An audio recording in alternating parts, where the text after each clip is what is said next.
Do you ever feel emotionally stuck? As if you're reacting from a place that doesn't quite match your age or situation? That feeling isn't a flaw in your personality, and it's not something you're imagining. It's often connected to experiences that happened long before now. When emotional needs in childhood were met inconsistently or not at all, they can continue to influence your emotional reactions, relationships, and sense of self-worth. It's similar to a character who stays on constant alert because being relaxed once meant getting hurt or ignored. If that inner child remains upset and unseen, life can start to feel confusing, repetitive, or emotionally heavy in ways that are hard to explain. This video will help you gently recognize those signs so you can begin understanding and caring for the part of you that learned to survive early on. 1. Depersonalization or derealization. Depersonalization or derealization often shows up when your inner child feels overwhelmed and unsafe. In simple terms, it's that strange sense of being disconnected from yourself or from the world around you, like you're watching your life from a distance. Psychologically, this can be a protective response. When a child grows up feeling unseen, invalidated, or emotionally alone, the mind sometimes learns to step away as a way to survive. Without you realizing it, that same strategy can stay with you into adulthood. You might notice this when you're in the middle of a normal day, talking to someone, or sitting in a familiar place, and suddenly, everything feels flat or unreal. Your body is there, but emotionally you feel foggy or absent. This can make you feel scared or broken, especially when you can't explain why it's happening. Often, there's a quiet fear underneath, a sense that it's not safe to fully be here or fully be you. It's a bit like a child who learned to daydream during moments of emotional pain. That child wasn't weak. They were protecting themselves. As an adult, the world can still trigger that same escape. A gentle approach might be to softly ask yourself, what feels unsafe right now? Or, what does the younger part of me need in this moment? Healing takes time, and even noticing these moments with kindness can slowly bring you back into yourself. 2. Strained relations. Strained relationships can be another sign that your inner child is upset and still carrying old wounds. In psychology, this often links back to early experiences of inconsistency, rejection, or emotional distance from caregivers. When those needs weren't met, the inner child learned certain patterns to stay connected or to avoid getting hurt.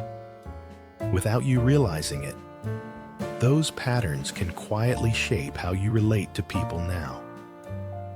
You might notice that closeness feels confusing. Sometimes you crave connection deeply, but when someone gets close, you pull away or become tense. Other times, small misunderstandings feel unusually painful, as if they confirm a fear of being unlovable or abandoned.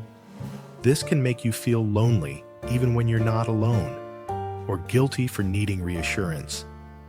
Imagine a child who learned that love could disappear at any moment. That child might grow into an adult who constantly scans relationships for signs of danger, even when none are intended. It's not that you're too sensitive, it's that your inner child is trying to stay safe. A gentle step toward healing might be noticing your reactions with curiosity instead of judgment. You could quietly remind yourself, this feeling makes sense, or ask, is this an old fear showing up again? Over time, patience and compassion can slowly rebuild a sense of safety and connection. 3. Explosiveness. Explosiveness often isn't about anger itself, but about emotions that were never allowed to exist safely. When your inner child grew up in an environment where expressing sadness, fear, or frustration felt dangerous, those feelings didn't disappear.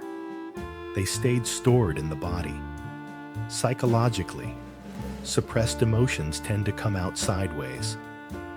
Without you realizing it, your inner child may still be waiting for permission to be heard. You might notice this in moments that seem small on the surface. A comment that feels slightly critical, a delay in a reply, or a minor inconvenience can suddenly trigger a strong emotional reaction. This can make you feel ashamed afterward, wondering why you overreacted.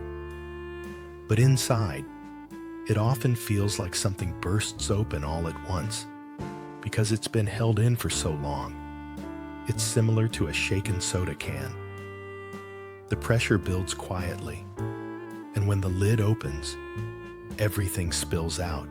That doesn't mean the soda is faulty. It means it was shaken repeatedly.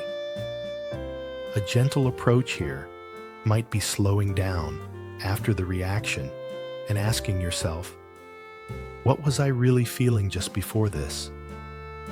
You could place a hand on your body and remind yourself that intense emotions don't mean danger. Healing takes time, and learning to release feelings little by little can help the inner child feel safer expressing them. 4. Always seeking approval from others. Always seeking approval often traces back to an inner child who learned that love had conditions. In psychology, this can happen when affection was tied to behavior, performance, or being easy to deal with. As a child, approval meant safety. As an adult, that belief can quietly follow you. Without you realizing it, your worth may start to feel dependent on how others respond to you. You might notice yourself overthinking messages, replaying conversations, or feeling anxious when someone seems distant. This can make you feel like you're constantly adjusting yourself to keep others comfortable, even when it costs you your own needs. Deep down, there's often a fear that being fully yourself might lead to rejection. It's a bit like Rapunzel in Tangled, who learned to be agreeable and cheerful to stay loved, even when it meant ignoring her own instincts. Her inner child wasn't manipulative, she was surviving. A gentle shift might be pausing and asking, what do I feel right now? Or softly telling yourself, I don't have to earn belonging. Healing takes time, and each moment of self-approval helps loosen the grip of old patterns. 5. Regressive coping behaviors. Regressive coping behaviors are ways your inner child tries to feel safe by returning to familiar comforts from the past. Psychologically, regression isn't immaturity. It's a nervous system response. When stress feels overwhelming, the mind looks for earlier strategies that once brought relief. Without you realizing it, your inner child may step forward during difficult moments. You might notice this when you shut down, avoid responsibilities, binge watch shows, overeat, or seek distraction instead of addressing what hurts. This can make you feel frustrated with yourself, as if you should know better by now. But often, these behaviors are signals of exhaustion and unmet emotional needs. Think of it like a tired child curling up with a blanket when the world feels too loud. That child isn't failing. They're asking for rest and comfort. A gentle approach could be noticing the urge without judgment and asking, what am I trying to soothe right now? You might offer yourself a small, nurturing action instead of criticism. Healing takes time, and learning safer ways to self-soothe helps the inner child feel less alone. 6.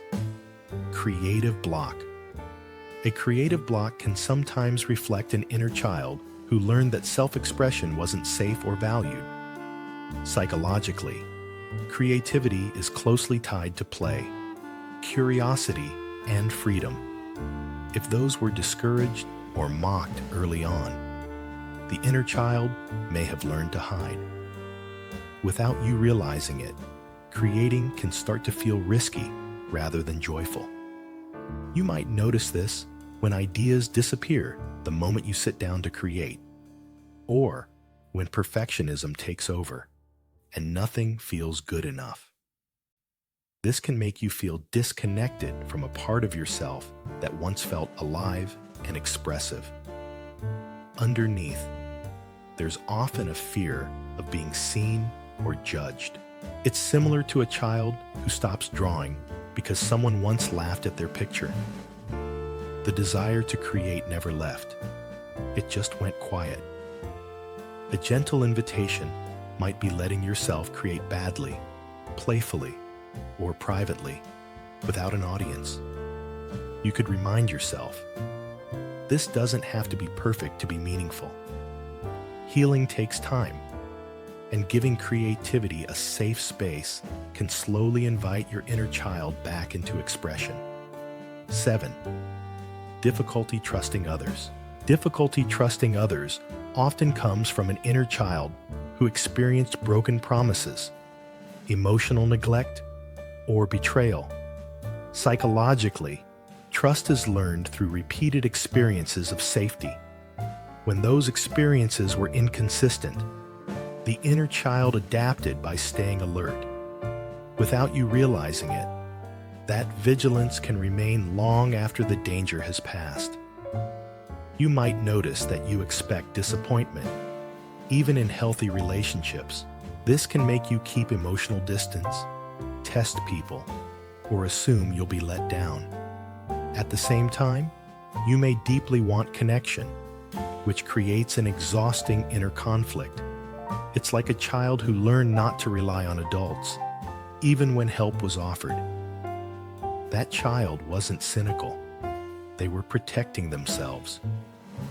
A gentle step toward healing might be noticing when old fears surface and reminding yourself, this is a memory, not a prediction. Trust doesn't have to appear all at once. Healing takes time, and allowing safety to build slowly can help your inner child learn that connection doesn't always lead to pain. Sometimes, the signs we talked about aren't flaws at all, but quiet signals from a part of you that learned to stay alert instead of feeling safe. If any of this felt familiar, it doesn't mean something is wrong with you. It means there's a younger part of you that still remembers being unheard or overwhelmed, and realizing that can already feel like being a little less alone with it. There's no rush to understand everything at once. Awareness unfolds slowly, and gentleness with yourself matters more than fixing anything right away. If something in this video stayed with you, you're welcome to let it exist in the comments, in whatever words feel right to you. And if you're starting to wonder where these feelings first took shape, the next video on signs you have a wounded inner child goes a little deeper into that emotional root. It explores how early experiences can leave subtle marks that still echo in adult life. For many people, it feels like the next quiet step toward understanding themselves more clearly.